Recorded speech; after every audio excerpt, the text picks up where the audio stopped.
We are here in the Fighting Irish Digital Media studios with our Watch ND Student Athlete of the Week. He had a pretty good weekend down at Clemson at the ACC Indoor Track and Field Championships, where he took the gold in the 400-meter sprint, the silver in the 200-meter sprint. He earned 18 points for Notre Dame to help the Irish finish third in their first ever indoor track meet in the ACC, and he was also named the meet's outstanding, most valuable performer. What does that honor mean to you?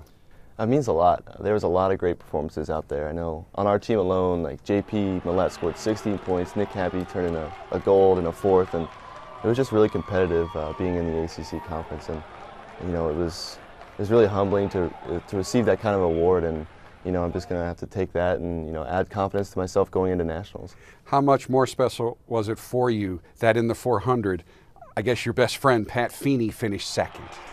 Yeah, that was really special because I got to watch him race right before my section ran off, and he got out hard, ran well. I was, you know, pumped about the time because he improved on the season and made it into nationals with that time.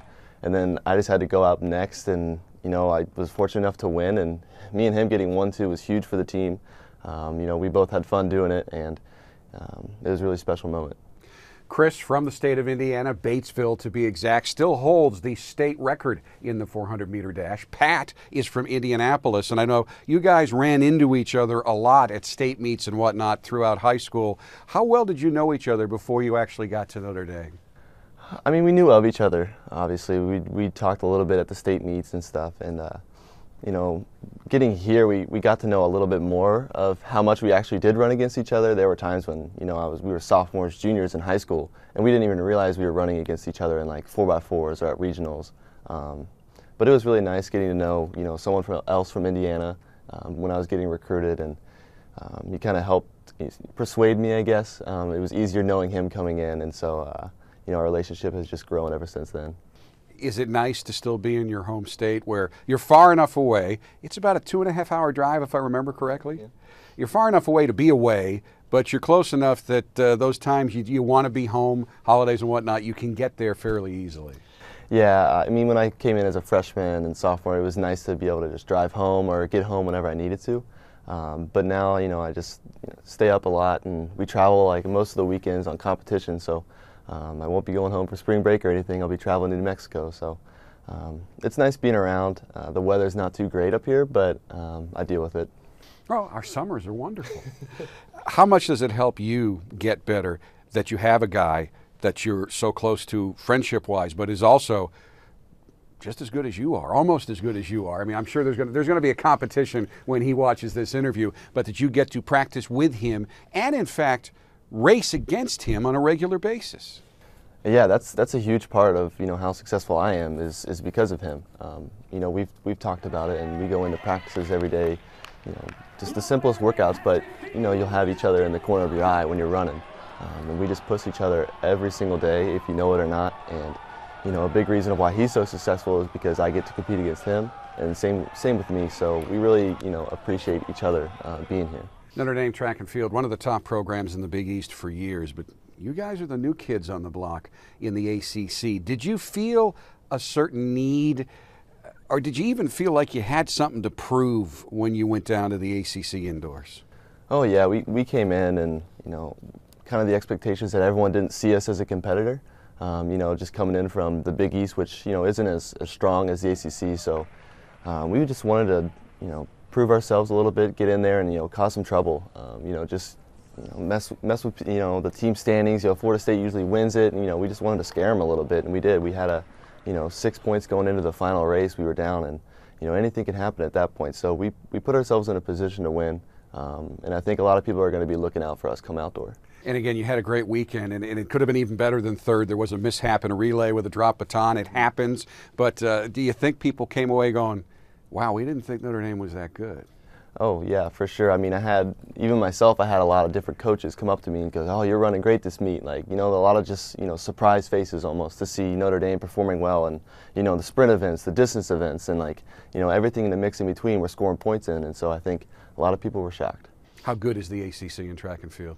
Oh, they're very good. You know, specifically in the 400, going into nationals, there's something like five 5 competitors out of the 16 coming from the ACC. So it's, it's like a big part of the national competition is in the ACC. Not only did you win the 400-meter dash, but you set the Clemson indoor track facility record in the 400-meter dash. Does that give you some satisfaction that right now your name is at least going to be in the record book? And I would imagine most facilities have a wall with all of the records for the facility, that your name's probably going to be up there?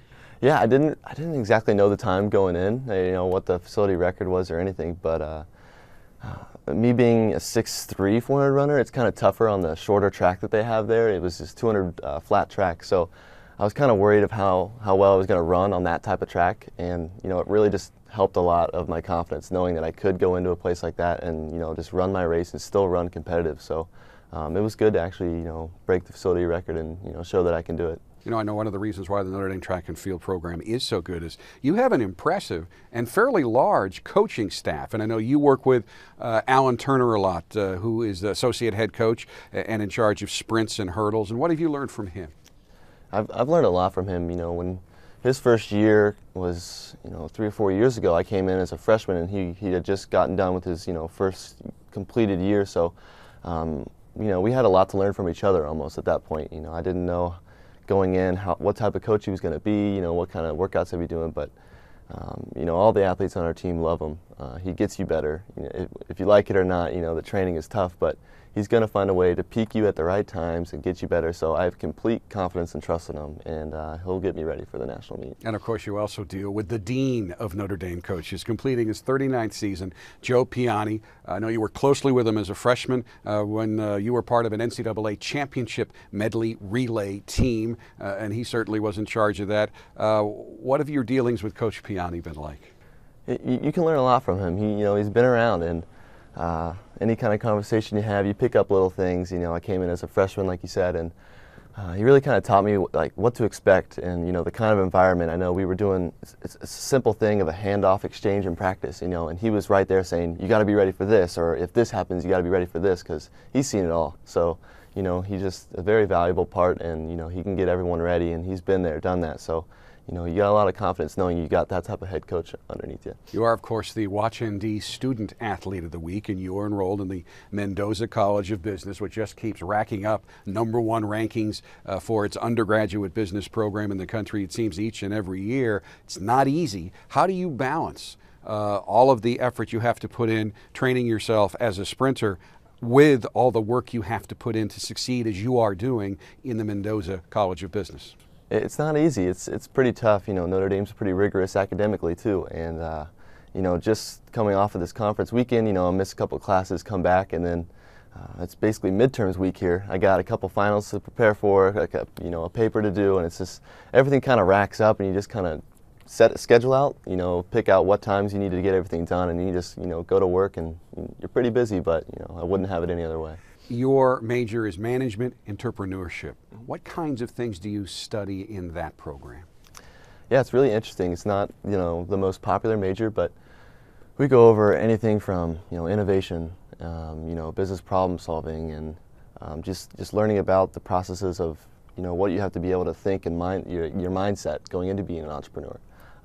So you really just learn a lot about the whole scope of business, and go from there and get a little real-life examples and practices in there, so I'm learning a lot. All right, as the radio voice of Notre Dame basketball, I have to ask you about your high school basketball career, where you were the starting point guard and captain of your high school team. How did your speed help you in that role? It helped me a lot. I mean, I wasn't the best, technically sound basketball player, but I just used a lot of my speed, height, abilities, just to overcome a little bit of the, the high school realm. But I had a lot of fun playing basketball, and it's one of the most competitive and fun sports that I've ever played. But I got to give a shout out to the Batesville Bulldogs this coming weekend. They're playing in the sectionals, big heated rivalry with Greensburg this weekend. So I wish them the best of luck, and I know they can go get them. You've already qualified for the 400-meter dash in the NCAA Championships, and this year a little different from last year. You have, on a fairly regular basis, had a meet the weekend before the NCAA Championship meet. You don't this year. Is that a plus in your mind? Yeah, it is. We trained a little bit differently going into this season. I'd run pretty hard competitively the last 6 or 7 weeks in a row. knowing that I had this rest. So, you know, Coach Turner built this in knowing we had this specific weekend to rest. So I'm pretty confident my workouts are going to, you know, land just right on the national meet this year. What are your goals for Albuquerque? Yeah, last year I came away, just squeaked into finals, was 8th. And I just, you know, want to make finals again individually and just improve on the 8th place finish, just compete and, you know, run the race I can. And then this year was the first year we got our 4x4 to qualify, which was a huge goal, you know, not only for me and Pat, but the other guys on the relay as well. And I think we're looking, you know, to mess things up in there too. We're ranked 12th going in, but we want to definitely, you know, get top 8. And I know we can do it. So, congratulations. Thanks. Nice job, both. Appreciate it. On the track, on the court at one time, and here in the studio. This is not as easy as it looks. With Chris Giesting, our Watch ND Student Athlete of the Week, I'm Jack Nolan, Fighting Irish Digital Media.